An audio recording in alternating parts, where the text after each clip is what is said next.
OK, donc bienvenue à j'avais pas débloqué mon micro, peut-être les gens de YouTube ne m'ont pas entendu, donc je viens d'ouvrir le micro. Donc je disais que le monde pharmaceutique est très vaste et que nous avons besoin de tout le monde pour aller de l'avant avec la production des produits pharmaceutiques.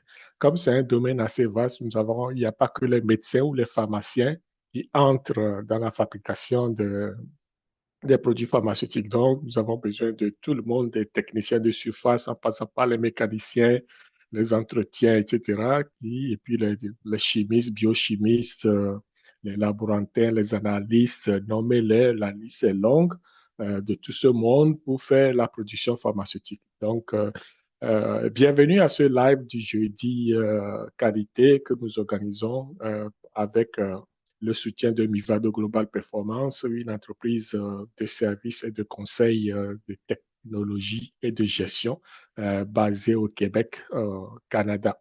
Donc, nous nous sommes commis de faire ce live presque tous les jeudis maintenant euh, pour donner des informations sur la production pharmaceutique. Aujourd'hui, le thème, c'est maîtriser la NES2 des BPF de l'UEMOA, fabrication des produits pharmaceutiques et biologiques. En fait, les BPF sont ségrégés en plusieurs sessions. Donc, nous allons les voir dans un instant. Mais d'abord, je vais donner un avertissement ici pour dire que ce webinaire est une activité de formation, donc organisée par Mivado Global Performance, et que le contenu de cette formation est spécialement conçu par Kossi Mollet, qui est à moi-même, et Mivado Global Performance, et que nous avons l'entière responsabilité du contenu et des informations qui sont véhiculées. Aussi, nous avons le droit d'auteur sur ce contenu et ce matériel. Donc, nul ne peut le reproduire ou le vendre ou sans notre consentement, en fait. Donc, c'est vrai que c'est dans le domaine public, la vidéo, que tout le monde peut aller regarder sur YouTube ou sur Facebook. Donc, cela étant dit, nous allons passer au vif du sujet. La fabrication des produits pharmaceutiques biologiques, évidemment, en Afrique, je sais que pour le moment, nous ne sommes pas là. Il y a beaucoup de pays qui ne font pas ce genre de production, mais je peux citer dans les activités de formation des semaines dernières, nous avons parlé de l'Afrique du Sud, de l'Algérie, du Maroc, de Tunisie et aussi de quelques pays du Sud-Sahara, c'est-à-dire le Sénégal et peut-être la Côte d'Ivoire, qui sont très bien avancés dans la production des médicaments et des produits.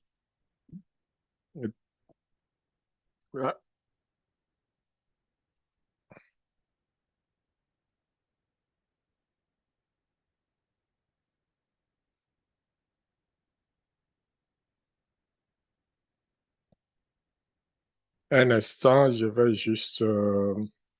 j'ai un petit souci ici. Donc voilà. Euh, je disais que il y a quelques pays aussi du sud de Sahara qui font de la production biologique, notamment le Sénégal avec l'Institut Pasteur qui est très développé. Euh, c'est sûr que nous allons en parler donc à un moment donné dans une session que je vais organiser qui sera consacrée aussi à l'Institut Pasteur de Dakar. L'annexe 2 du guide des BPF de l'UEMOA, enfin, nous avons au niveau de cette guide des bonnes pratiques de fabrication de l'UEMOA, l'annexe 1 qui va concerner les produits traditionnels.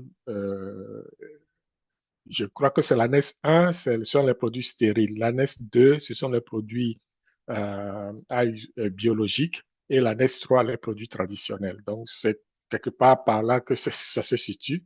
Euh, Vous pouvez aller consulter ça, il n'y a pas de souci. Donc, il y a trois annexes liées à ce guide de bonnes pratiques de fabrication de l'UEMOA. Aujourd'hui, nous allons essentiellement nous consacrer à l'annexe 2.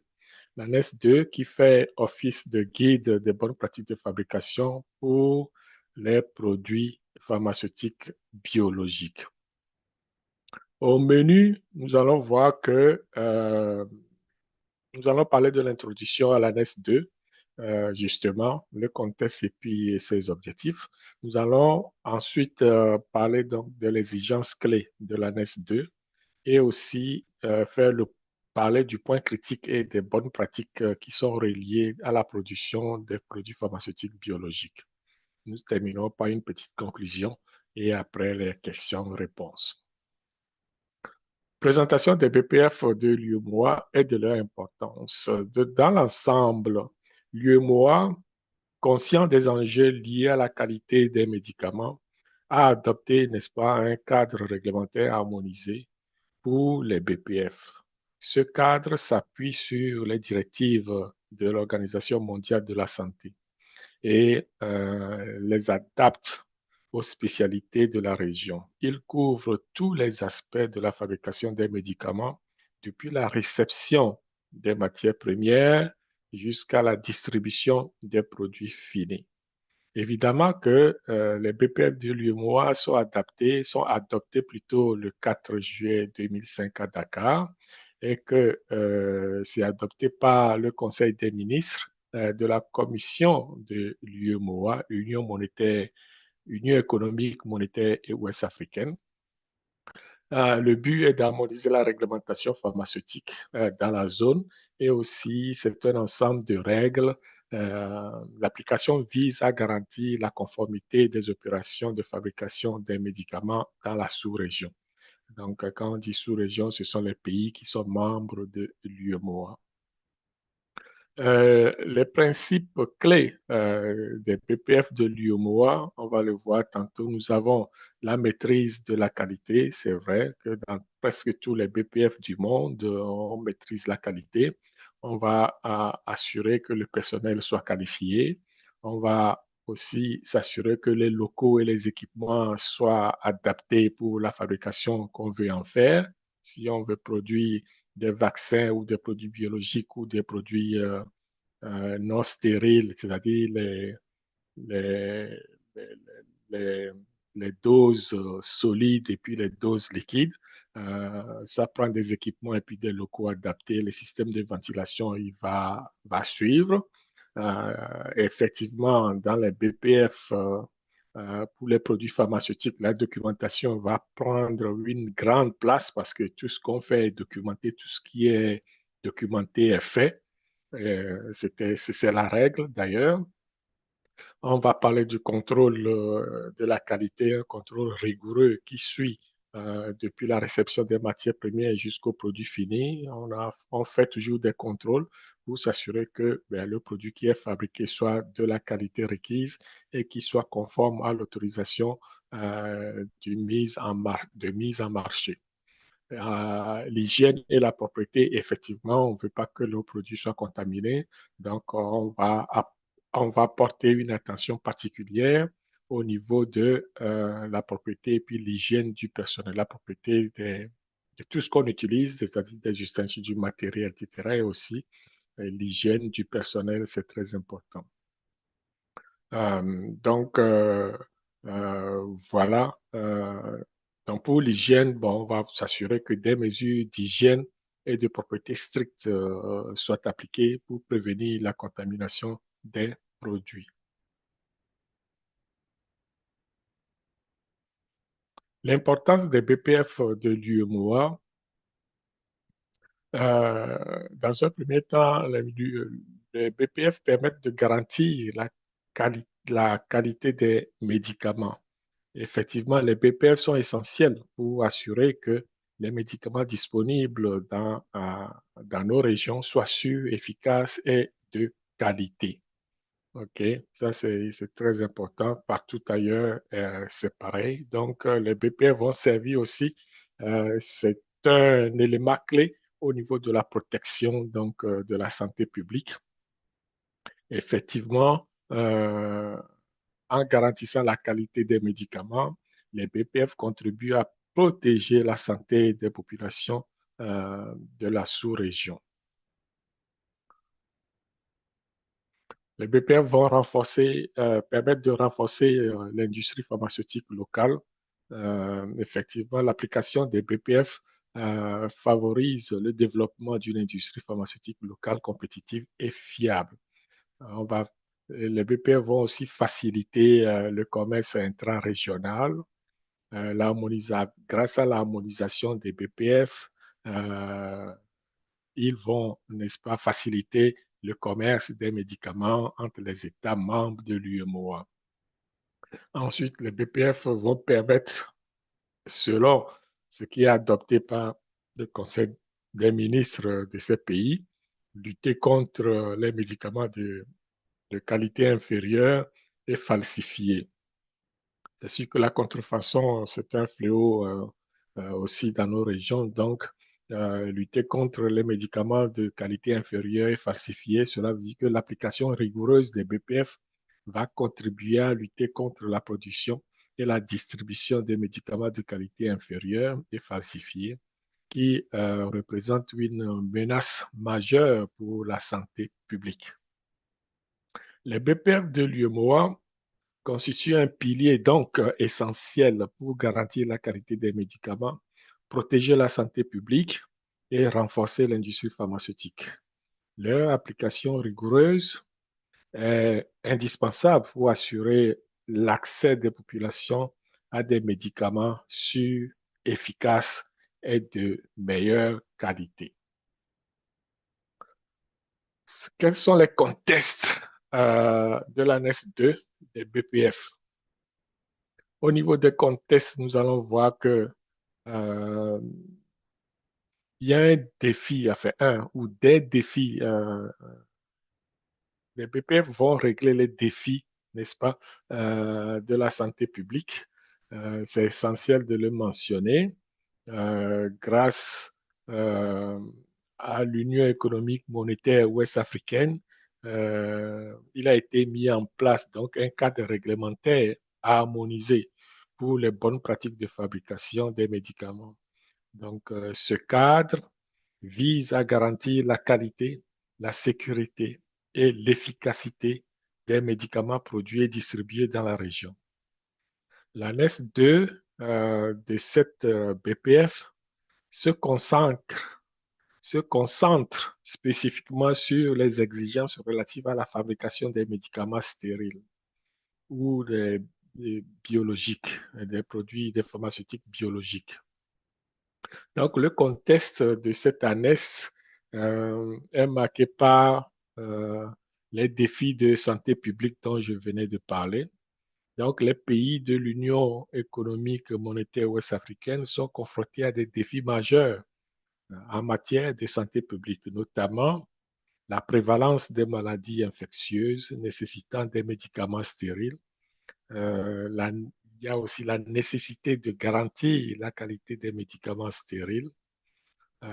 C'est important de le souligner. Les médicaments stériles, tels que les injectables et les ophtalmiques, présentent des risques accrus de contamination s'ils ne sont pas fabriqués dans des conditions rigoureuses. Vous voyez?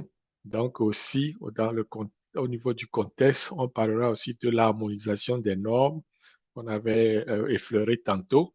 Donc, l'UEMOA cherche à harmoniser les normes, okay, de fabrication des médicaments stériles dans, dans la région afin de garantir une qualité uniforme et de faciliter le commerce intra-régional.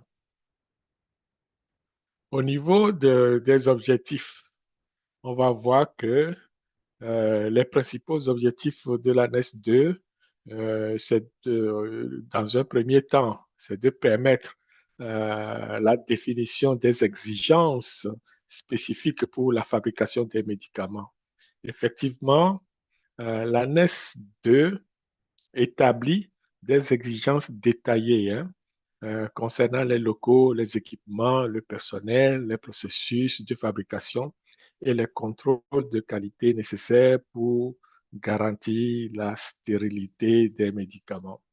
Ensuite, on va voir que euh, l'annexe 2 va permettre à une réduction de risque de contamination. Effectivement, Minimiser les risques de contamination va faire partie donc des objectifs visés par cette réglementation. Donc, la NES vise à minimiser les risques de contamination microbienne, particulièrement en, je vais dire, les particules et puis les pyrogènes lors de la fabrication des médicaments stériles. Donc, tout ce qui est risque de contamination microbienne, particulaire et pyrogène seront traités ici et on va voir que la NES2 a pour aussi objectif d'assurer la qualité et la sécurité des médicaments stériles.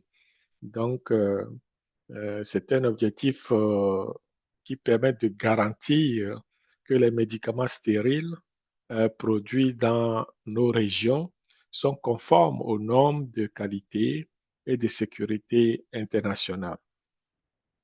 Pour finir, enfin, avant de finir, on va renforcer la confiance de l'industrie pharmaceutique grâce donc à la mise en place de cette bonne pratique de fabrication, la NES2 évidemment. En garantissant la qualité des médicaments stériles, la NES contribue à renforcer la confiance des professionnels de la santé et des patients dans l'industrie pharmaceutique de l'UEMOA. Donc, pour finir, on va voir que ça permet à la population d'avoir accès à des médicaments de bonne qualité ou de qualité requise. Donc, faciliter l'accès à des médicaments stériles de qualité. Donc, l'application de l'ANES vise à assurer que les populations de l'UEMOA ont accès à des médicaments stériles de qualité essentielle pour le traitement de nombreuses maladies. L'ANES 2 des BPF joue un rôle crucial donc dans la protection de la santé publique en garantissant la qualité et la sécurité des médicaments stériles produits dans les régions de l'UEMOA. Ensuite, nous allons voir qu'il y a des spécificités au niveau de la production, au niveau de la fabrication des produits biologiques. Okay? La fabrication des produits biologiques euh, présente des défis. On peut dire que ce sont des défis uniques par rapport aux produits pharmaceutiques classiques en raison de la nature complexe et variable des organismes vivants utilisés comme matière première. Évidemment, ce n'est pas comme la fabrication chimique où on achète des produits chimiques comme étant des matières premières, on vient les mélanger et puis on fait la compression ou on fait l'encapsulation et puis bing bang, c'est fait. Non, au niveau des produits biologiques, on va travailler avec peut-être du vivant ou des bactéries ou des virus ou des plantes ou nommer des organes qu'on va cultiver, etc., etc. Donc, on va travailler avec un organisme vivant, entre guillemets, parce que euh, qui sont utilisés comme matière première finalement. Donc, la spécificité va se baser sur la variabilité biologique donc, de notre matière première. Donc, les produits biologiques sont dérivés d'organismes vivants, cellules, bactéries, virus, ce qui entraîne une variabilité donc, inhérente dans les matières premières et les produits finis. Donc, il faut arriver à jongler avec ça. On sait qu'en production pharmaceutique, nous n'aimons pas beaucoup de la variabilité parce qu'on veut que notre procédé soit constant. Ne varie pas beaucoup à cause de la validation de procédés qu'on fait. Mais au niveau biologique, c'est un challenge donc de rester stable au niveau de la fabrication, au niveau du procédé à cause que la matière première elle-même n'est pas, n'est pas stable, donc varie euh, selon le temps ou le moment ou la période à laquelle la récolte de la matière première a été faite. Donc, cette variabilité nécessite des contrôles de qualité plus stricts et des processus de fabrication plus rigoureux pour garantir la cohérence et la qualité des produits.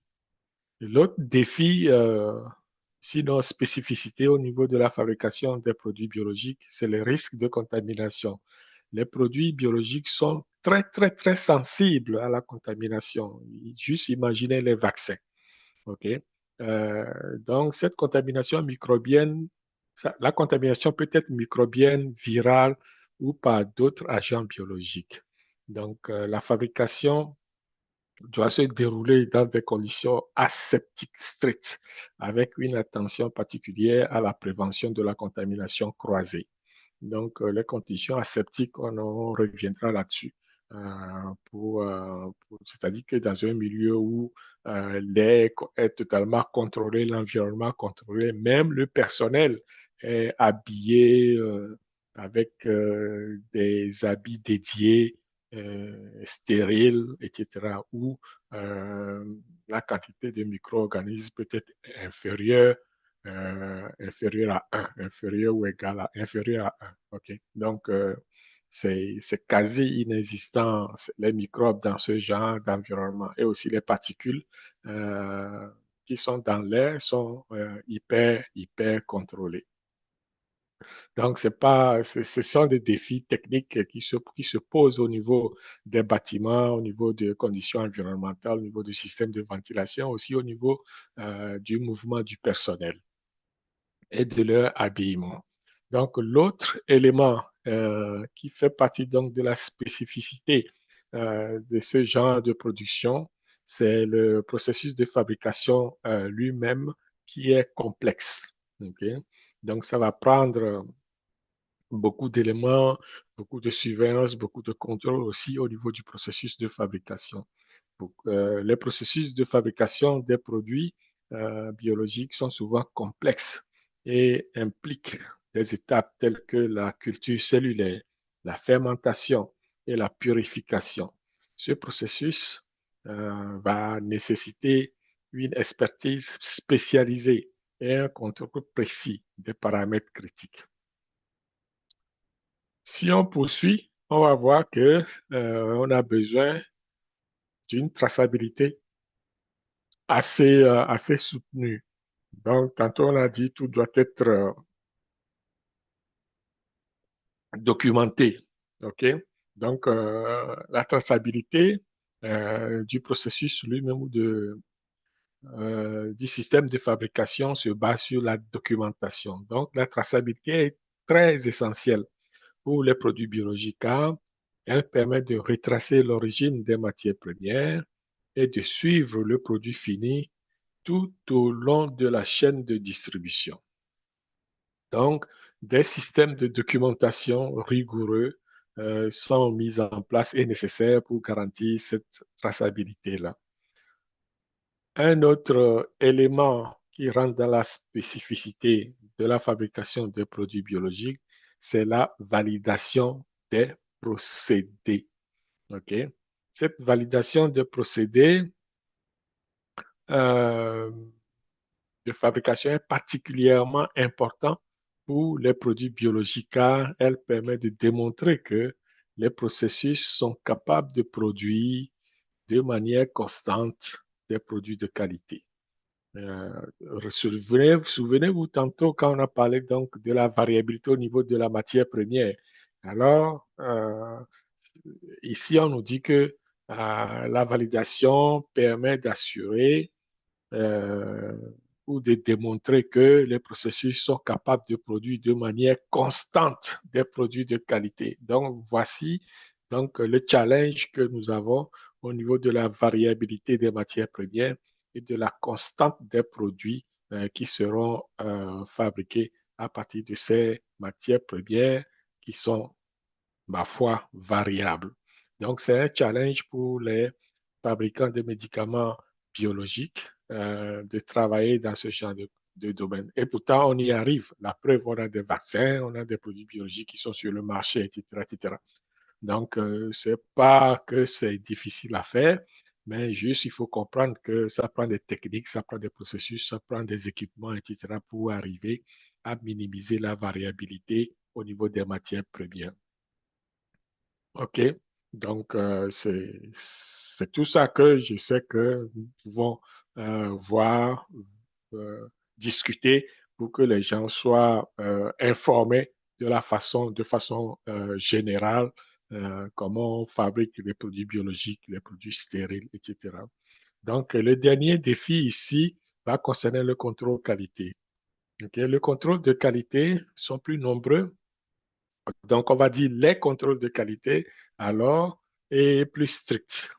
Les contrôles qualité sont stricts car il faut contrôler la variabilité, la viabilité des cultures, la recherche de virus, de mycoplasmes, etc.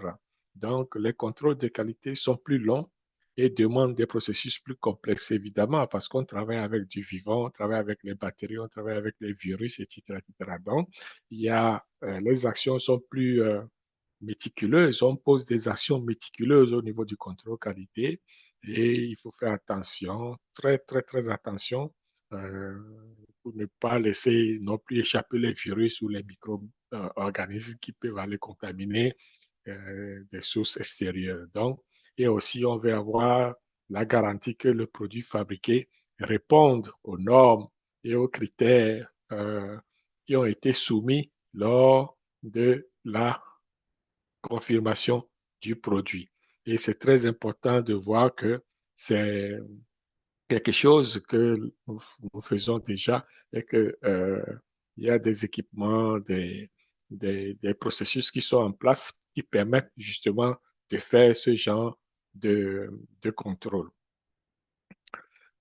Là, nous allons passer rapidement donc à l'implication pour euh, l'implication qui concerne la NES 2. Évidemment, euh, la NES 2, c'est la NES 2 a une importance capitale hein, parce qu'au niveau de la zone UMOA, c'est la NES 2 qui définit les règles. En plus des règles ou les principes des BPF classiques, on va avoir en ajout les règles qui concernent donc les produits biologiques. Il y a aussi la NES 1 qui fait foi des produits stériles. Parce que quand on dit, un produit stérile peut ne pas être un produit biologique et vice-versa. Un produit biologique peut ne pas être un produit stérile. C'est pour ça que la plupart des BPF vont faire la différence entre les produits biologiques et les produits stériles. Donc, quand on parle de produits stériles, cela veut dire qu'à la fin du cycle, il y a une, il y a une stérilisation, c'est-à-dire un processus de stérilisation. Tandis que les produits biologiques n'ont pas besoin d'avoir une stérilisation à la fin de leur processus. C'est ça qui fait la différence entre un produit biologique qui part du vivant, donc c'est-à-dire le produit pharmaceutique est fabriqué à partir du vivant, alors que les produits stériles, c'est parce qu'à la fin du cycle, il y a un processus de stérilisation qui vient éliminer toutes sortes de bactéries, virus, etc., endotoxines, nommez-les, au niveau donc du produit final. C'est ça qui fait la différence. Et ces deux, euh, je vais dire au niveau des BPF, ce sont des principes euh, spécifiques liés à ces deux types de fabrication. Si je peux me résumer, on peut dire que, grosso modo, il y a trois types de fabrication, trois méthodes de fabrication pharmaceutique. Il y a la méthode classique chimique, donc on prend les poudres, les mélanges, l'eau, etc. Et puis on fabrique notre comprimé, etc. Donc ça, c'est la méthode chimique. Ensuite, il y a euh, les produits stériles. Euh, donc, le sérum, par exemple, le sérum, c'est stérile et puisque ça va directement dans le sang, c'est stérile et on a des ajouts des minéraux. Bon, le sérum en tant que tel, c'est un produit stérile. Il y a des produits biologiques euh, comme les vaccins. Euh, le vaccin, la plupart des vaccins sont d'ordre biologique parce que on va les cultiver soit dans des œufs ou alors on va utiliser le RNA messager ou alors on va utiliser des plantes, ce sont des êtres vivants pour produire, n'est-ce pas, ces produits biologiques. Donc voici les trois types de fabrication de processus qu'on peut utiliser en pharmaceutique pour faire la production des médicaments. Donc, ce qui fait que euh, la LES 2 devient très important pour les produits pharmaceutiques au niveau de la zone UMOA, puisqu'ils ont différencié la méthode classique chimique de la méthode de production des produits biologiques et aussi des produits stériles. Donc, euh, l'annexe 2 des BPF de l'UMOA concerne la fabrication euh, des, des biologiques. Donc, revêt une importance particulière pour les produits biologiques, je veux dire. Donc, elle souligne la nécessité euh, des locaux, ok? Les locaux et des équipements. Cela veut dire que les locaux et les équipements conçus sont conçus pour minimiser les risques de contamination. Des processus de fabrication validés, contrôlés de manière rigoureuse. OK, c'est très important. Et ensuite, il y a le personnel doit être qualifié, évidemment. Le personnel doit recevoir toute la formation nécessaire et des contrôles qualité doivent être faits. Et la fabrication des produits biologiques existe une approche plus rigoureuse et plus complexe que celle des produits pharmaceutiques classiques, comme je venais de le dire. Donc, l'annexe 2 fournit un cadre réglementaire essentiel pour garantir la qualité et la sécurité des produits vitaux. Au niveau des exigences clés, nous allons voir que euh, euh, il y a il y a des façons de faire. Évidemment, au niveau des processus de fabrication, nous allons voir que ben, c'est la culture des microbes, des micro-organismes et des cellules. Ça, c'est le procédé ou type au niveau de la production des biologies, enfin des produits biologiques, justement. Donc, ensuite, il va y avoir l'extraction de substances à partir de tissus biologiques humains, animaux ou végétaux, comme je venais de le dire, puisque on parle des produits biologiques.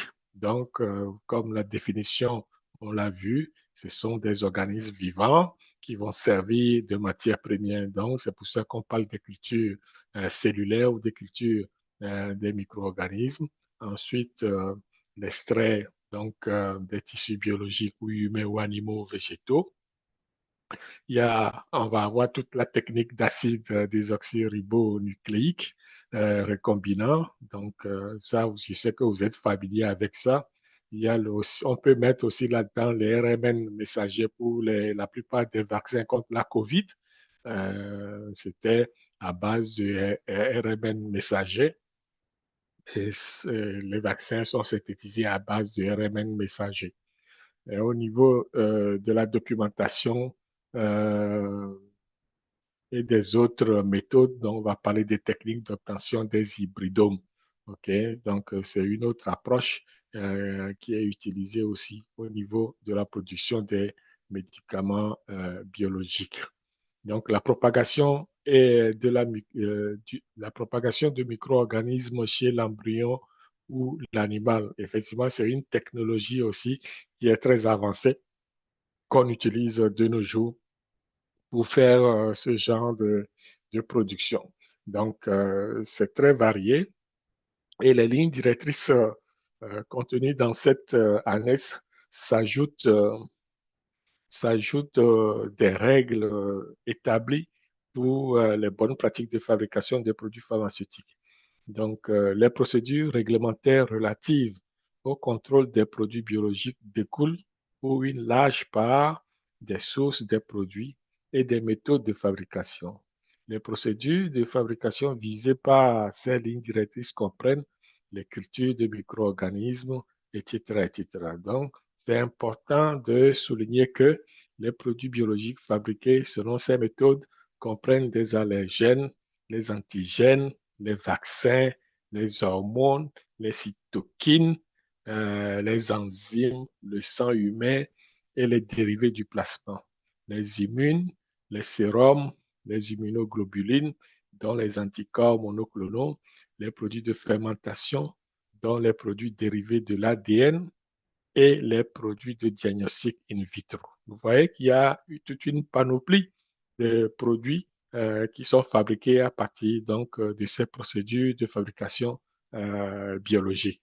Donc, c'est essentiel d'en prendre connaissance et et de, de se faire une idée là-dessus parce que c'est pas sorcier, hein. De deux, ça prend des équipements et puis un laboratoire, et puis ça prend une culture cellulaire ou alors des animaux pour faire ce genre de manipulation. Effectivement, au départ, ça doit prendre un produit qui a été homologué ou qui est euh, accepté par les agences de réglementation ou alors dont les actions thérapeutiques sont connues et qui suscitent donc une production à grande échelle, une production industrielle. Donc, ici, nous allons voir les 5 principes de la production biologique qui commencent par d'appliquer et suivre les BPF. Ça, c'est la règle de base, que ce soit les produits stériles, les produits biologiques ou les produits classique. Donc, il faut toujours suivre les bonnes pratiques de fabrication. C'est la règle de base. Ensuite, nous devons contrôler les méthodes de fabrication. On l'a vu tantôt brièvement. Le contrôle doit se faire au niveau de la température, du pH, au niveau de l'humidité, au niveau de l'éclairage et tout et tout. Tout ça là doit être la vitesse de rotation des hélices, votre bioréacteur, comment c'est designé, etc. C'est quoi les intrants, c'est quoi les paramètres à surveiller. Donc, tout ça va jouer sur la qualité du produit.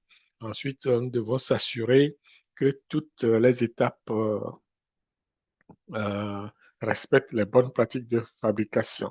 Non seulement il faut appliquer les bonnes pratiques de fabrication, mais il faut s'assurer que dans chacune des étapes de notre procédé de fabrication, que euh, les étapes-là respectent scrupuleusement les bonnes pratiques de fabrication. C'est très important pour avoir une bonne qualité du produit à la fin de la journée. Donc, on doit effectuer des contrôles rigoureux en cours de procédé. C'est très important. On doit surveiller notre fabrication, on doit surveiller le processus à chaque étape.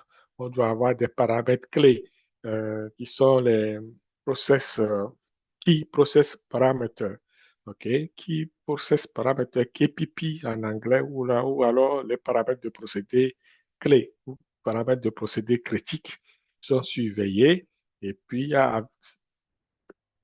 relié à ces paramètres de procédés critiques, nous avons les quality attributes, c'est-à-dire les attributs de qualité, ce qui va définir le produit à la fin de la journée, comme quoi le produit rencontre les spécifications attendues ou alors les spécifications telles que documentées au niveau de l'autorisation de mise en marché. C'est très important puisque c'est ça la carte d'identité du produit à la fin de la journée, l'autorisation de mise en marché sur lequel c'est décrit tous les paramètres critiques et tous les attributs de qualité donc, de votre produit, surtout les attributs de qualité du produit. C'est ça qui va déterminer si vous avez fait une bonne production ou pas. Okay?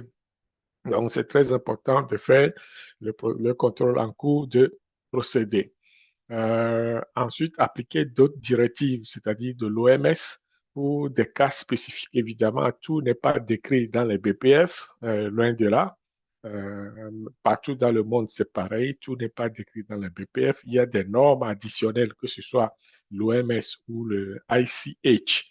Je sais qu'il y en a parmi vous qui connaissent ça, International Conference for Harmonization. Il y a la FDA, Food and Drug Administration aux États-Unis.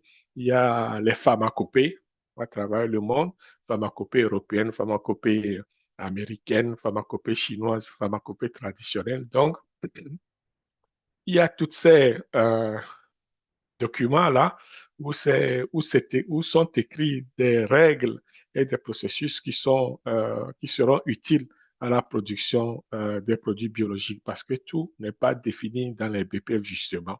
Par exemple, la validation, on dit de faire la validation de procédés, mais si on prend les BPF, il n'y a nulle part où tu trouveras comment faire la validation des procédés. Donc, il faut aller fouiller dans d'autres normes, dans d'autres règlements, lois et règlements pour voir comment est-ce que ça se fait, ce genre de, euh, ce genre de, d'activité qui concerne la validation de procédés, par exemple. Donc, c'est très important d'aller fouiller plus loin. Ensuite, nous avons au départ, pour toute chose, les matières premières et puis les matériaux. C'est sûr que on ne peut pas faire de production pharmaceutique qui n'a pas de matières premières. Ça va de soi. Donc, euh, d'où viennent ces matières premières-là? C'est important de poser la question, c'est quelle est l'origine des matières premières? OK. Euh, Parce que qui dit matière première d'origine biologique, dit quelque part qu'on va les prendre quelque part. De toute façon, même si c'est chimique, il faut les acheter, ça prend des fournisseurs, etc., etc. Donc, l'origine des matières premières doit être tracée dans le cas des, des produits biologiques. Donc, ça prend une traçabilité complète et documentée. On doit pouvoir documenter la provenance des sources qui sont des sources qui sont contrôlées et qualifiées.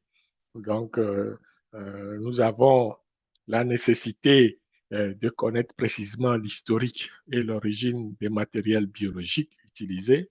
On doit avoir une documentation détaillée sur les donneurs, c'est-à-dire animaux, cellules, tissus.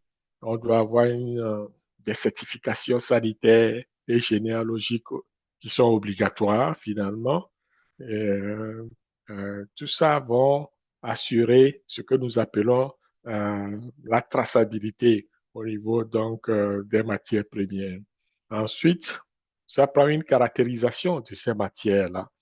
Donc, on doit pouvoir être capable d'identifier de façon précise et complète les matières premières. On doit être capable de les caractériser sur le plan génétique et sur le plan moléculaire. C'est très important. On doit pouvoir les analyser et, et savoir quelles sont les propriétés qui sont liées à ces matières-là. Et puis faire l'évaluation de risques microbiologiques, vérifier l'absence de contaminants et puis à la fin qualifier nos banques de cellules ou de cellules souches et déterminer des caractéristiques euh, immunologiques. C'est très important. Une fois que tout ça c'est fait, on s'en vient maintenant au contrôle. Le contrôle, c'est de savoir ou de déterminer les spécifications techniques euh, de la matière première, de faire des tests de pureté et de stérilité s'il en faut, et puis de faire le contrôle microbiologique exhaustif, faire la validation des méthodes d'analyse, faire l'échantillonnage normalisé, enregistrer, archiver des résultats. OK? Il faut aussi que tout ça soit conforme aux normes internationales, puisque si vous envisagez vendre votre produit à l'international, il faut s'assurer que tout ça soit conforme aux normes internationales. Et ensuite, vous devez qualifier votre lot et développer d'autres aspects s'il y a lieu selon l'exigence donc de votre, de votre, de votre produit euh, que vous voulez mettre sur le marché. Donc, c'est important de faire ce genre d'exercice pour aller voir comment se comporte votre matière première et comment le processus va se dérouler pour en arriver au produit fini. Ici, puisqu'on parle donc des produits biologiques, on va beaucoup travailler avec des banques de données, pas des banques de données, mais des banques de cellules. Ça peut être des cellules souches ou des cellules tout court.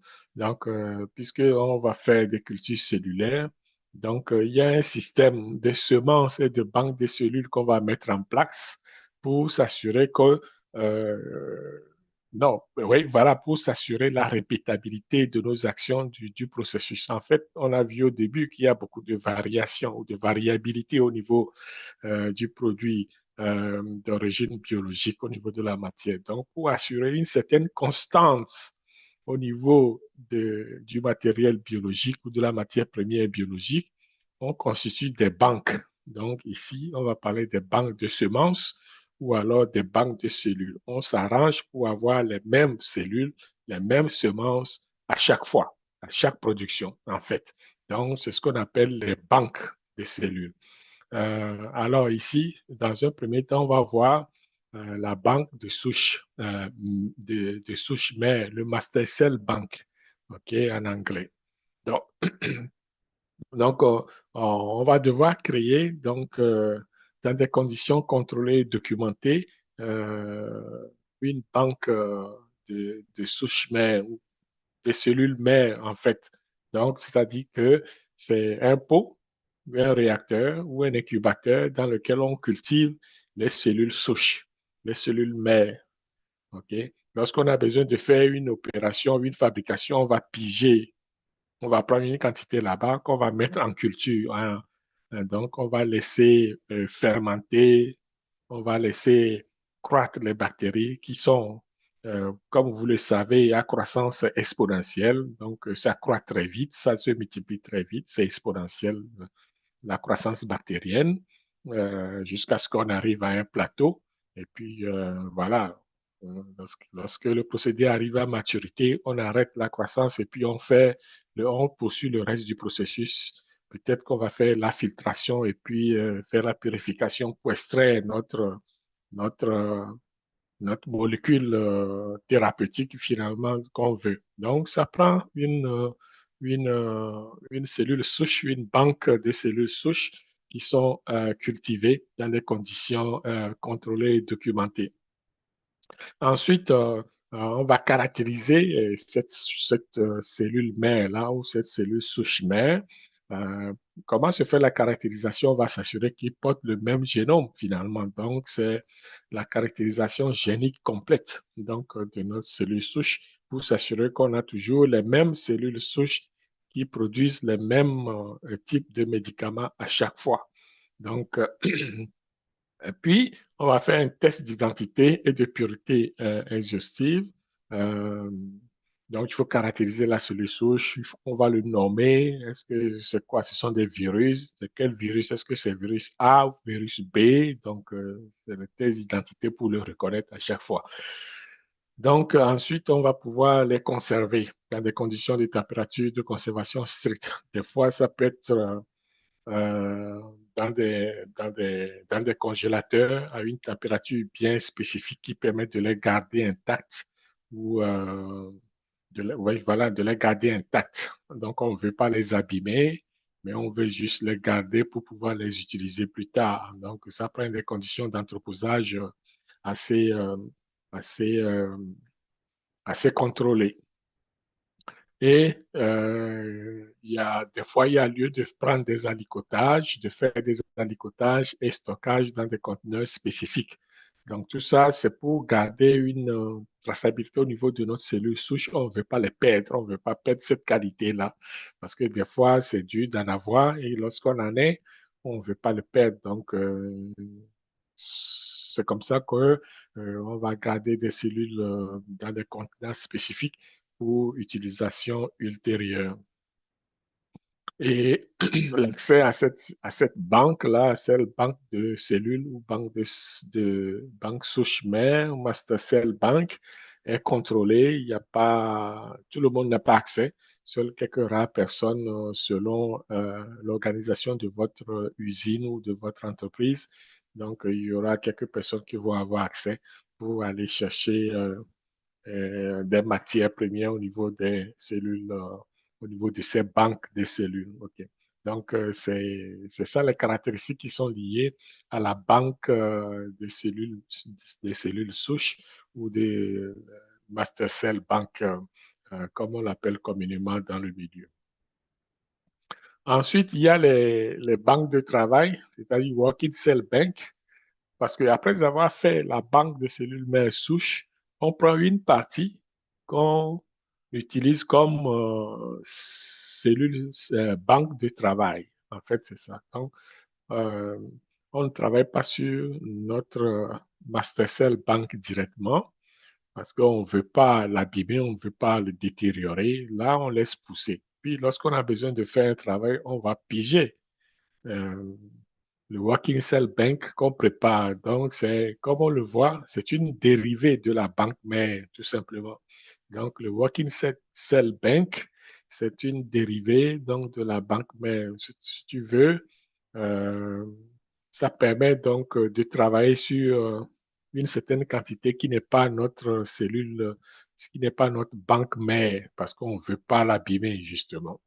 Euh, donc, cette euh, Working Cell Bank est qualifié, validé avant utilisation. On s'assure que le Working Cell Bank a les mêmes propriétés que la banque mère, ok, les mêmes caractéristiques que la banque mère. On ne veut pas de contamination, on ne veut rien dedans, on veut que ça soit exactement comme la banque mère. C'est ça la caractérisation et la qualification qu'on en fait avant que ça ne soit utilisé. Et après ça, on va procéder à des procédures de déviation, de dérivation précisément documentées. Donc, on va les multiplier finalement pour en faire des cellules souches, des semences pour alimenter nos réacteurs. Okay? Puisque ces cellules-là vont être mises dans des conditions spécifiques pour les faire travailler. Donc, ils vont travailler pour produire ce que nous appelons le médicament finalement. Donc, ça prend des contrôles réguliers et l'intégrité et le contrôle régulier de l'intégrité génétique. Donc, c'est sûr qu'on ne veut pas les abîmer, on veut les préserver. Il faut que ça soit identique. Okay? Ensuite, ces cellules, ces banques de travail, le Working Bank est géré de façon rigoureuse. Donc, chaque passage est noté dans un cahier, donc ça prend la traçabilité. Donc, c'est pour ça qu'on dit gestion des passages et des générations. Donc, à chaque fois que on multiplie le Working Cell Bank ou on utilise pour la fabrication, on documente combien de fois on fait le passage, une fois, deux fois, trois fois, combien de passages on arrête. Donc, parce que les cellules, à un moment donné, ne sont plus à leur vieillissent, je veux dire, donc ne sont plus optimales, donc il faut les changer.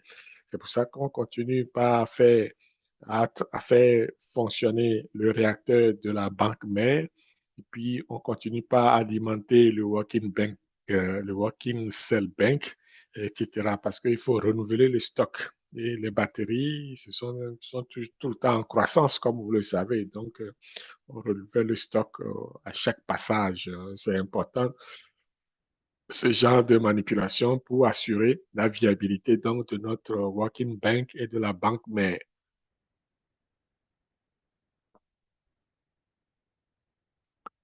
Au niveau du système de semences et banques de cellules, euh, on va assurer une certaine traçabilité, n'est-ce pas, du processus. Comme vous savez, nous sommes en BPF et tout ce qui concerne les BPF est traçable. Donc, parce qu'on a des audits, on a des inspections, il faut être capable de démontrer par des documents et des évidences tout ce qu'on a fait. Donc, c'est pour ça que la traçabilité est là pour dire, bon, on a pris A plus B plus C, ça donne D. Et on doit être capable de redémontrer que A existe, B existe, C existe et que D existe bel et bien avec toutes ces caractéristiques. Donc, c'est pour ça que la documentation est très importante et puis qui permet d'assurer la traçabilité des faits et gestes qui ont été posés par rapport à la production des produits biologiques. Donc, ça va nous prendre des registres détaillés de l'historique de chaque banque. On va avoir une traçabilité complète donc depuis l'origine des cellules ou de la matière première. On va identifier de façon unique les lots. OK, tous les lots produits sont identifiés de façon unique et on va faire de l'archivage des certificats d'origine.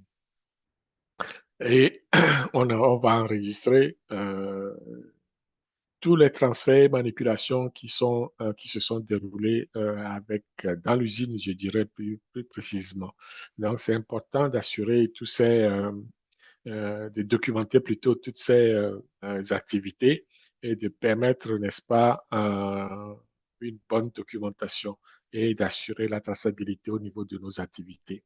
Donc, au niveau des systèmes d'identification, on va voir qu'il y a des étiquetages, des codes barres, des tenues de journaux ou de suivi, traçabilité en amont, en aval garantie. Tout ça permet d'assurer une identification, une traçabilité donc de la banque de cellules ou le Working Cell Bank et puis de euh, euh, euh, Master Cell Bank. Donc, c'est ça, donc, au niveau de la traçabilité, je dirais. Des mesures de biosécurité, évidemment, comme ce sont des micro-organismes, il faut assurer une certaine sécurité pour le personnel et pour tout le reste des produits aussi qui se trouvent à l'intérieur de la bâtisse. Il n'y a pas, vous avez vu au niveau de la COVID, bon, certains ont dit que c'était la COVID provenait d'un animal. Il y en a qui ont dit il y a d'autres théories qui disent que le virus s'est échappé donc de laboratoire. Donc, ce sont des laboratoires classés type biosécurité 2, 3, 4 même, selon le niveau qu'on attribue à ces laboratoires. Et on parle souvent de biosécurité. Donc, normalement, quand on est en biosécurité BSL 4, tout est hermétique fermé.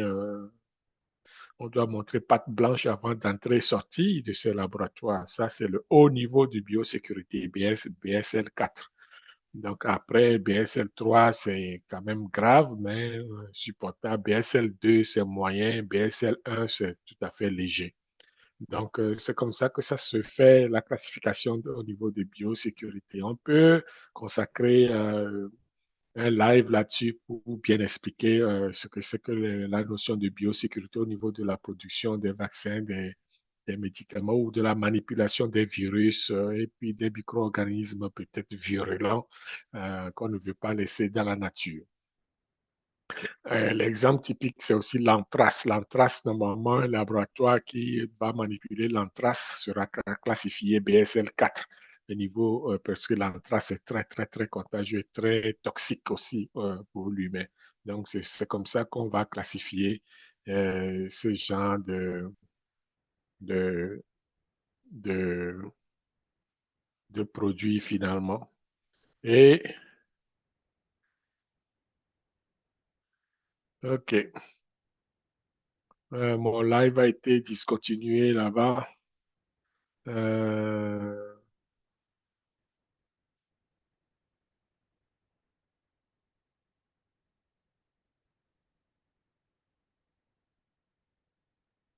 J'arrive. Le live au niveau de TikTok a été signalé comme quoi il n'y a pas d'activité. Il n'y a pas d'activité. Donc, je vais devoir aller voir qu'est-ce qui se passe. Si les gens ne tapotent pas, c'est sûr que ça va être fini. Euh, je vais juste faire une petite récap ici parce que euh, ça a été signalé comme quoi il n'y a pas d'activité. Donc, ça a été coupé. Mais bon, on va continuer avec le reste. Euh, donc,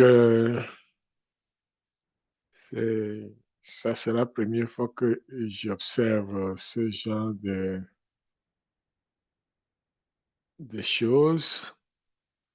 Donc, si vous permettez, je vais vite aller voir ce qui se passe. Et puis, je vais redémarrer alors. Euh, Donc, oui, c'est ça. On va parler donc des niveaux de sécurité, donc on appelle généralement biosécurité. C'est très important, comme je le disais. On va essayer de revenir là-dessus pour faire un live plus complet et expliquer pourquoi on a besoin de ces niveaux de sécurité au niveau de certains laboratoires. C'est pour empêcher des incidents, pour contenir les virus aussi, pour ne pas les, pour ne pas les laisser à l'air libre. Donc, on ne peut pas contaminer les, les gens et aussi on veut pas non plus que les gens soient euh, affectés par ces éléments euh, grâce, euh, grâce aux mesures de sécurité qui seront mises en place. Donc, cela étant dit, j'attends toujours que Facebook, TikTok se charge. Peut-être que ceux qui sont sur TikTok peuvent tapoter pour que la vidéo ou le live ne soit pas signalé comme inactif. C'est très important de participer. Ça, c'est l'aléa donc de la technologie au niveau du TikTok. Donc, si vous n'êtes pas en activité, si vous ne tapotez pas, donc ils arrêtent le live, ce qui peut-être pénalise ceux qui sont en train de suivre, justement. Donc, je remets ça et puis, on continue. Et puis on continue. Donc, c'est tout ce que je peux faire. Donc, voilà. Euh, je vais aller, euh, je vais aller donc poursuivre notre euh, diapo ici pour parler donc des niveaux de biotique. Donc, ce sont des zones de manipulation atmosphère contrôlée. Procédure de décontamination assez stricte, on va mettre en place. Aussi, au niveau des équipements de protection individuelle et collective, il y a un accent particulier qui est porté là-dessus. Donc, les gens doivent porter leur euh, tenue à faire leurs équipements de protection. Et aussi, il y a limitation d'accès. Donc, ce sont des éléments qui rentrent au niveau de la protection donc, de ces laboratoires, de ces zones de production. Ne rentre pas qui veut, donc vous devez être qualifié, un personnel qualifié avant d'entrer euh, dans ce genre de laboratoire. C'est très important d'être qualifié, d'apporter tous vos équipements de protection individuelle. Ensuite, il y a le contrôle biologique. Évidemment, il y a des tests de stérilité réguliers qui sont faits. On va s'assurer que des, des recherches systématiques de contaminants soient faites. On va mettre en place des méthodes de détection des mycoplasmes. C'est important. On va faire un contrôle ou des contrôles virologiques pour s'assurer, pour prendre soin ou pour prendre connaissance donc des virus qui sont en présence et faire la qualification des milieux de culture. C'est important parce que, après tout, on avait dit tantôt, pour faire croître les bactéries ou les virus, etc., ça prend des milieux. Donc, il faut qualifier les milieux. Toujours au niveau des semences et des banques, il y a des procédures de quarantaine qui sont mises en place. Évidemment, l'isolement des lots suspects, c'est à prévoir. On doit aussi prévoir des procédures de mise en quarantaine et aussi des protocoles de destruction. OK? Euh, Analyse complémentaire s'il y a lieu. Avant de faire la destruction, il faut s'assurer que tout soit contrôlé, vérifié et faire la destruction des produits ou des matières s'il y a lieu. Euh, la validation et qualification. Dans un premier temps, toutes les méthodes qui sont utilisées sont qualifiées et validées. Donc, la méthode de conservation est validée. Les équipements sont qualifiés. Les procédures sont validées. Évidemment, ce sont les procédures de fabrication, OK? Donc, qui sont qualifiées. Ça, c'est d'après les règlements donc, des bonnes pratiques de fabrication. L'étalonnage des systèmes de surveillance, que ce soit les équipements de mesure, etc., ça doit être étalonné et calibré. Et aussi la qualification périodique des banques. C'est nécessaire pour ne pas perdre le contrôle. Euh, Au niveau des conditions de production, on va maîtriser la contamination parce qu'on ne veut pas que les produits finis soient contaminés. Donc, l'accent va être mis sur la conception des zones de production. Euh, dans ce type d'usine, euh, la, la conception des zones classifiées est très, très importante parce que on va essayer de ségréguer les zones. C'est pas toutes les zones qui seront soumises à la production. Il y a des zones de test, il y a des zones de contrôle, il y a des zones de fabrication, il y a des zones de distribution, entrepôt, etc. Donc, toutes ces zones sont classifiées selon la pureté de l'air comprimé, la pureté de la salle. C'est ça qui va servir donc de classification. Il y a ISO 8, la norme ISO 8, la norme ISO 8, oui, 14644 qui va faire, qui va servir aussi au niveau des salles propres et zones contrôlées. Donc, il y a toute une classification qui sont basées sur ISO 8 qui sont là, qui vont permettre qui vont servir de base pour la classification donc, des salles de production. Il y a tout le système de filtration EPA, High Efficiency Particulate Air. Ce sont des filtres très efficaces pour filtrer même les microns des batteries. Donc, c'est pour ça qu'on appelle les filtres EPA. Et la plupart de ces industries-là vont être dotées donc, des filtres EPA pour filtrer l'air et assurer la classification des bâtiments. La pression différentielle entre les zones, évidemment, lorsqu'on circule, on brasse beaucoup d'air, donc on va mettre certaines pressions. Ce qu'on appelle souvent dans le milieu, on va essayer de mettre en place des cascades de pression pour empêcher la contamination du produit, justement. Donc, on ne veut pas que l'air du corridor rentre dans la production et vice-versa. On ne veut pas que l'air de la production sorte dans le corridor. Donc, il y a tout un système de design, de conception des systèmes de ventilation et d'aération qui sont mis en place pour pouvoir faire ce genre de classification des salles et de ségrégation des zones de production. Le sens de circulation du personnel est rigoureux aussi ici à suivre. On va définir comment est-ce que les gens doivent circuler, comment est-ce que la matière première aussi va circuler. Donc, ce genre de circulation est très pris au sérieux. Tout ça, c'est pour éviter la contamination des produits et garantir la sécurité des patients. Les sas de décontamination sont en place et des revêtements de surface lisses et décontaminables sont posés un peu partout. Donc, il faut que la salle de production ou l'aire de production soit recouverte par des revêtements qu'on peut laver, nettoyer, désinfecter, justement pour éviter la contamination croisée.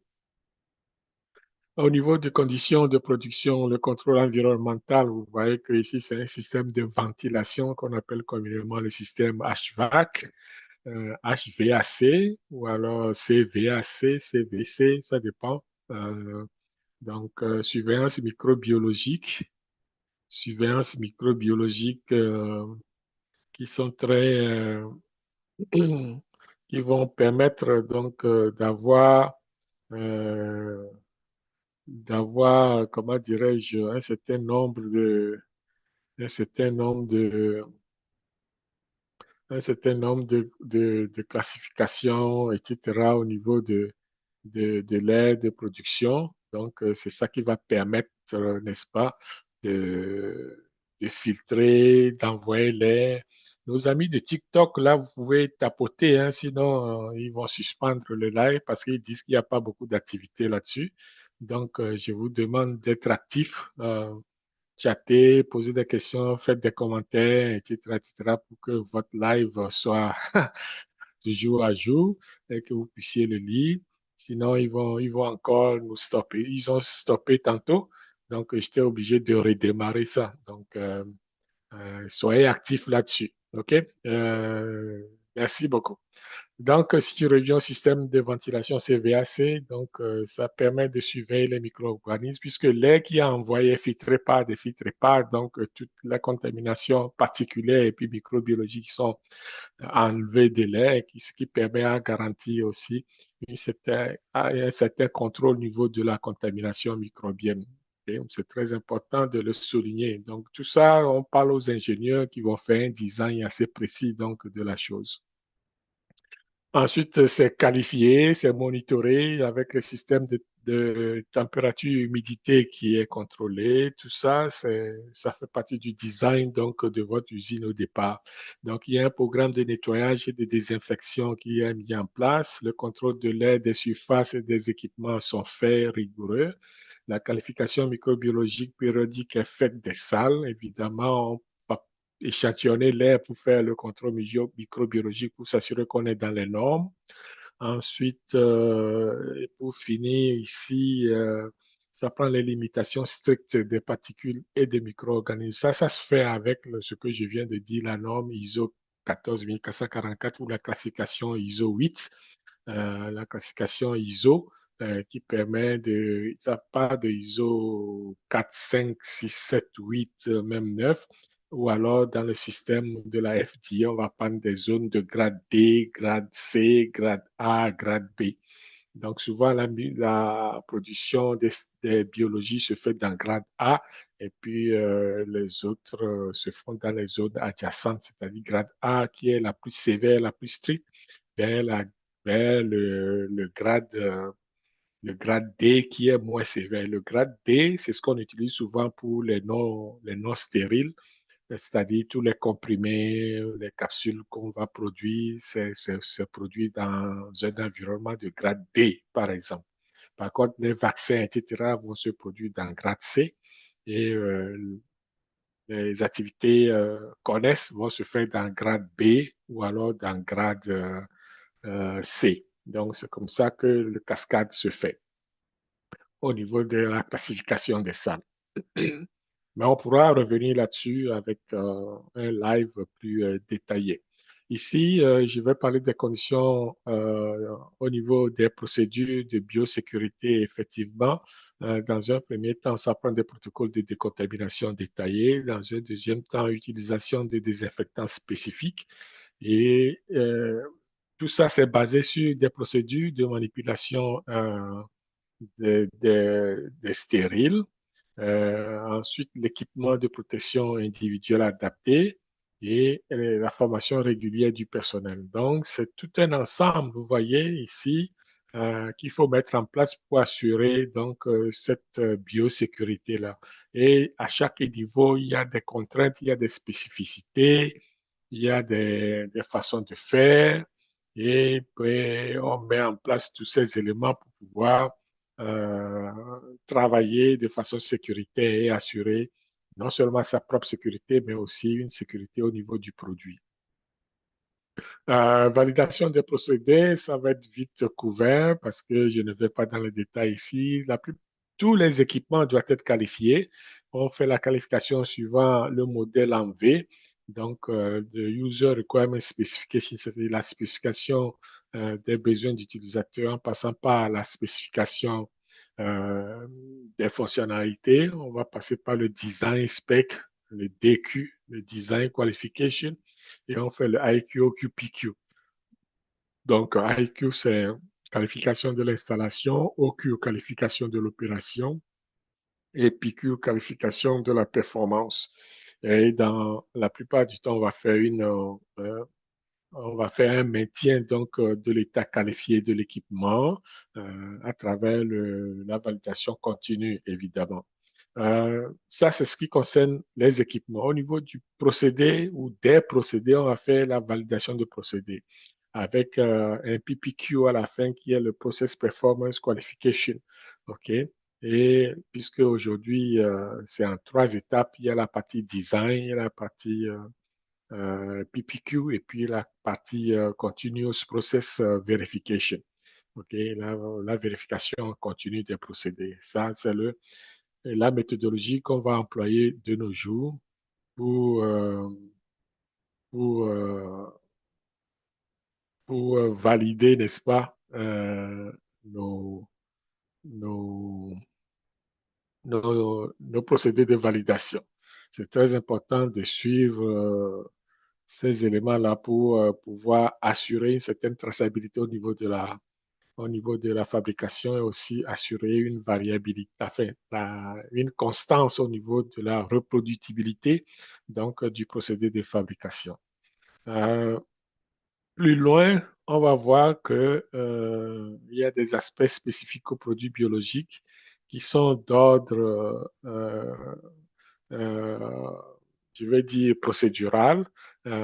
Effectivement, non seulement on va valider, on va qualifier les équipements, on va valider le procédé, mais on va valider aussi les étapes de culture cellulaire. Donc, chaque étape du processus est validée. On va assurer un certain contrôle des conditions de croissance.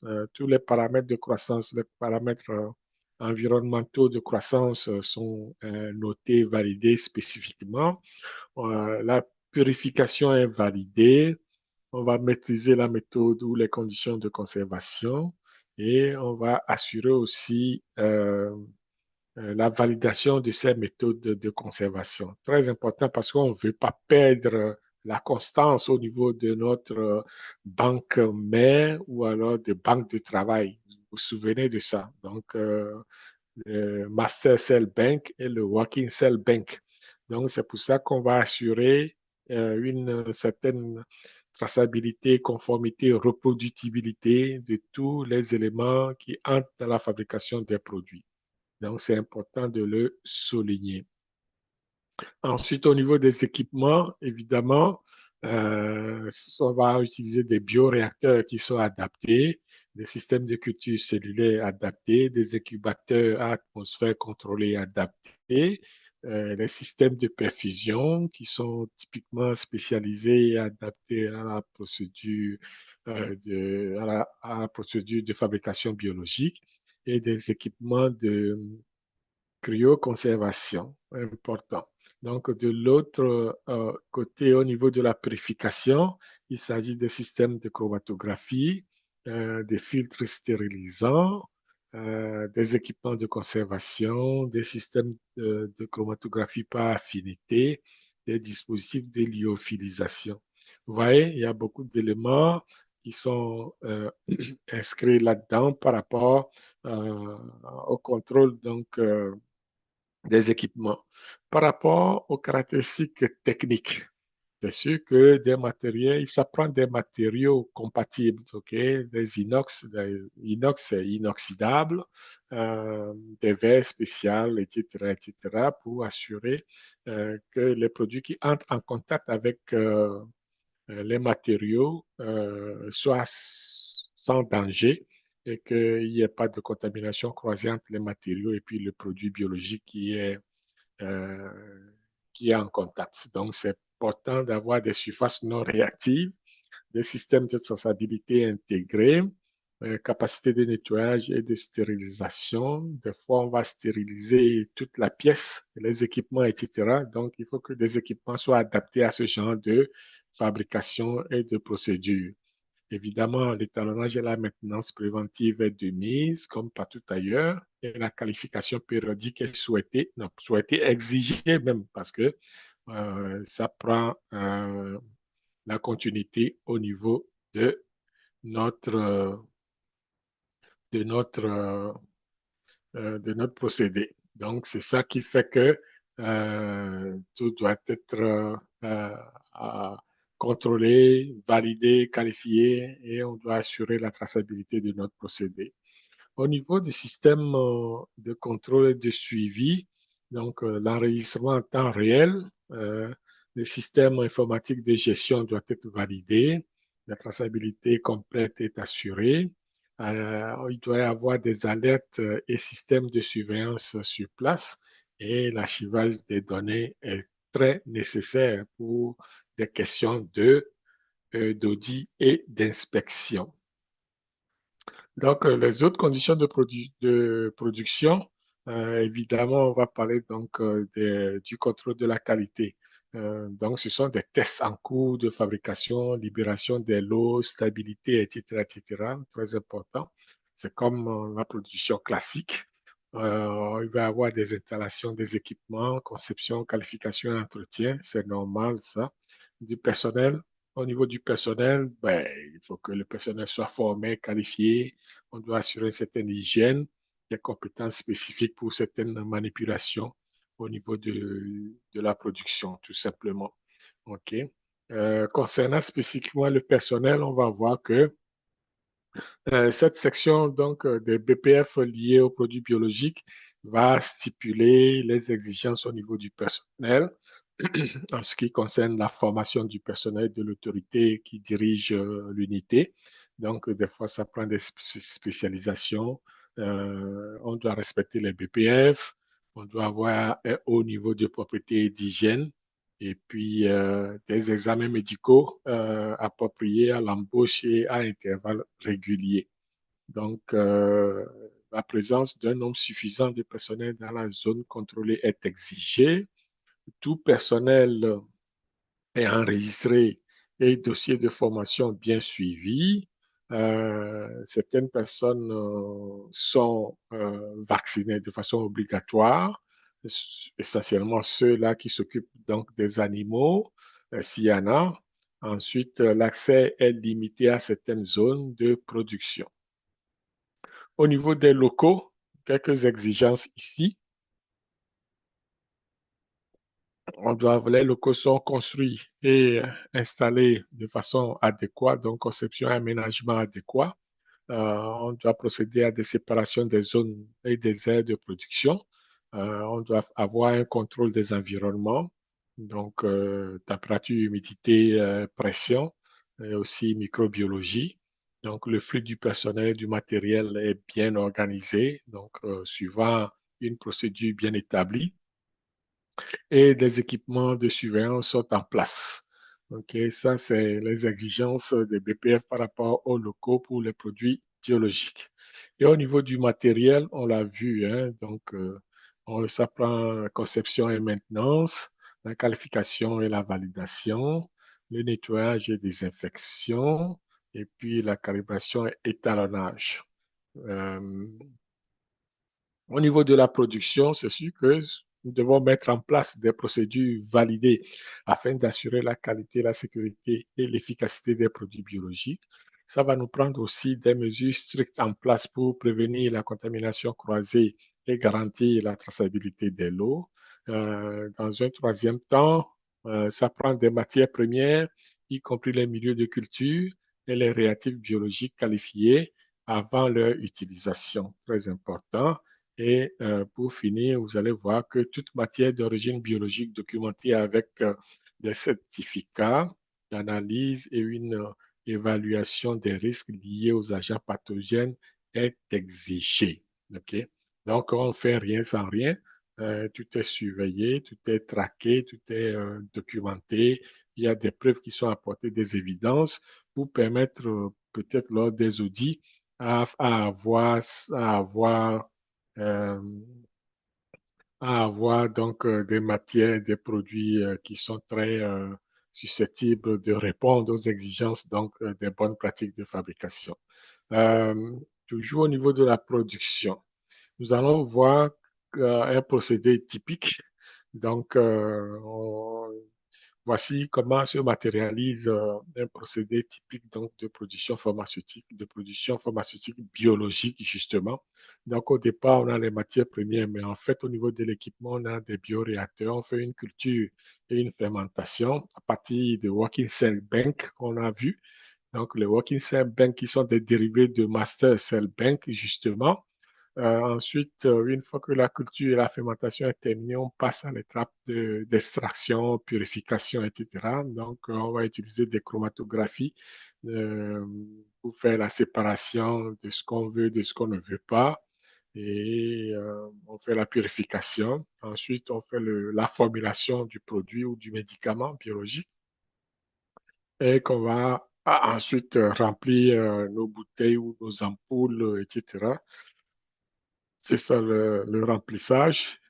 Tout ça est contrôlé par le AQ, l'assurance qualité puis contrôle qualité qui vont faire leur contrôle au niveau du procédé et au niveau des analyses de laboratoire pour attester que le produit fini rencontre les exigences donc, de l'autorisation de mise en marché. Donc, de façon grosso modo, voici comment euh, les étapes vont y aller. Si je peux répéter ça, donc vous voyez, c'est très simple ici, mais en fait, c'est tout un challenge lorsqu'il vient le temps de faire des transferts de technologie ou alors de démarrer, de faire un développement de procédés biologiques. Donc, c'est très passionnant. Et donc, des équipements dédiés utilisés pour chaque type de produit afin d'éviter toute contamination croisée, surtout pas, on ne veut pas ça. Et il faut que les opérations sensibles réalisées dans des zones à atmosphère contrôlée soient toujours observées parce qu'on ne veut pas justement la contamination croisée. Toutes les étapes de production enregistrées en temps réel dans des dossiers de l'eau doit être observé. Donc, à chaque fois qu'on fait une production, il faut documenter sur le champ, ne pas attendre demain ou après demain pour pouvoir faire la documentation. Donc, tout doit se faire sur le champ. Une traçabilité complète des matières premières au produit fini est assurée en tout temps. Ça, c'est la règle de base, même des bonnes pratiques de fabrication. Donc, c'est très important de le mettre en place. Donc, c'est ça. Au niveau de l'étiquetage, on va voir que tous les produits sont identifiés au moins d'étiquettes. Effectivement, en entreprise, surtout dans les pharma, tout doit être étiqueté, même les échantillons sont étiquetés on veut savoir qu'est-ce qu'il y a là-dedans, c'est quoi l'identité du produit, etc., etc. Donc, c'est important l'étiquetage.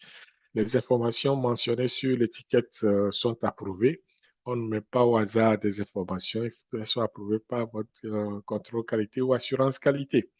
L'étiquetage mentionne la nature et la quantité des agents conservateurs ou de tout additif introduit dans le produit. Donc, on doit pouvoir être explicite au niveau de l'étiquetage pour assurer que tous les contenants, les composants sont identifiés, les agents de conservation, tous les autres produits, les excipients et tout soient documentés. Donc, la notice dans l'emballage mentionne les instructions d'emploi du produit et toute contre-indication et les réactions adverses potentielles. Évidemment, lorsqu'on parle du produit fini, lorsque on parle du produit fini, on doit avoir toutes ces informations-là qui sont contenues. Donc, c'est écrit dans les BPF et on doit l'observer. Au niveau des dossiers, au niveau des dossiers, on va voir que les dossiers de fabrication relatifs aux productions de routine sont gérés par le QA, je vais dire le contrôle qualité et l'assurance qualité. Un enregistrement individuel de la fabrication de chaque lot de produits biologiques est fait. Donc, chaque lot a un dossier de production, ce qui permet de faire la traçabilité en bonne et due forme. Donc, les enregistrements correspondant au format approuvé par les autorités nationales du contrôle sont documentés. Effectivement, chaque lot va suivre sa documentation. Donc, ce qui va permettre de faire la traçabilité ou de retracer toutes les étapes de la fabrication et du contrôle d'un lot donné. Donc, s'il n'y a pas de documentation, on ne peut pas on peut pas assurer la traçabilité. En résumé, c'est ce que ça veut dire. OK. Donc, la session assurance qualité dit que ce département ou ce groupe au niveau de l'usine pharmaceutique va mettre en place un système de gestion de la qualité couvrant toutes les étapes de la production au, au contrôle final. Donc, l'assurance qualité va s'occuper du système qualité, donc de la production des produits biologiques. L'assurance qualité définit et met en application toutes les procédures documentées pour toutes les opérations critiques. L'assurance qualité va faire ou va s'occuper aussi ou va veiller à ce que la validation des procédés de fabrication et de nettoyage de stérilisation et des méthodes analytiques soient complétées. C'est leur rôle de veiller à ce que tout cela soit fait et ils vont assurer la gestion des changements via une évaluation des impacts avant toute mise en œuvre. Ils sont aussi ils assurent aussi l'investigation des dossiers, des non-conformités, des écarts, des déviations avec action corrective ou préventive. Donc, c'est le département qui s'assure que tout le système de gestion de la qualité, entre autres les plaintes, les rappels, les déviations, les non-conformités, etc., soient documentés et que les causes et les mesures correctives soient appliquées ou mises en place. Contrairement au contrôle qualité, qui va veiller à ce que des vérifications et des analyses sur les matières premières soient faites en temps réel, en temps voulu. Donc, même des produits intermédiaires sont testés pour assurer leur conformité aux spécifications. Ils interviennent aussi dans la mise en place des spécifications claires et de méthodes analytiques valides. Ils vont réaliser des tests microbiologiques et physico-chimiques pour garantir la conformité de l'eau. Ce sont des analystes, ceux qui sont du contrôle qualité, qui vont veiller à la validation des procédures de fabrication des méthodes analytiques avant leur utilisation en routine. Donc, ils assurent aussi l'enregistrement et l'archivage des résultats de contrôle avec conservation des échantillons témoins et ils assurent la gestion rigoureuse des non-conformités et mise en place des actions correctives et préventives. Et enfin, ils interviennent dans la libération de l'eau qui est effectuée par une personne qualifiée. Normalement, dans le système UEMOA ou dans le système français, c'est le pharmacien responsable qui s'en occupe après vérification de la conformité aux spécifications. Donc voilà les exigences, n'est-ce pas, des BPF de l'UEMOA, l'annexe 2 qui traite donc de la production, de la fabrication des produits biologiques. En conclusion, vite fait, on va voir que, euh, on va voir que le, les BPF tel qu'on le connaît, donc, euh, je vais dire, cette annexe-là euh, va démontrer va démontrer des principes généraux de fabrication des produits biologiques. L'annexe va aussi montrer les exigences en matière de locaux et d'équipements. Euh, on a aussi la qualification et la validation des procédés de fabrication. L'annexe démontre les contrôles de qualité spécifiques qui doivent être faits et la traçabilité et la gestion des matières premières biologiques. Et enfin, les conditions de conservation et de transport. Donc, si vous maîtrisez tout ça, vous maîtrisez les BPF de l'UEMOA, annexe 2, euh, qui a trait donc à la fabrication des produits biologiques. Voilà, je vous dis merci. On arrive à la fin donc, de cette présentation. Euh, donc, si vous avez des questions, je crois que c'est le moment. Sinon, je vais faire un petit rappel que les 9, 10, 11 avril 2025 se tiendra de façon présentielle ou en ligne, donc de façon hybride. Notre atelier de formation, c'est la troisième édition déjà, ça va vite. Donc, sur les techniques de production pharmaceutique. Le thème du jour, c'est le transfert des technologies. Donc, on va parcourir comment se fait le transfert de technologies, donc des productions justement des biologiques, des stériles et puis des non stériles. Donc, la date, c'est 9, 10, 11 avril 2005 à Lomé au Togo, au village du Bénin. Donc, vous pouvez, toutes les informations se trouvent sur la page Internet donc, de Mivado Global Performance. Vous pouvez aller voir et puis nous soutenir dans notre démarche. Donc voilà, nous sommes arrivés à la fin de cette présentation et je vous dis merci et à très bientôt. Donc à jeudi prochain pour une autre aventure au niveau des techniques de production pharmaceutique en Afrique. Merci beaucoup. Au revoir.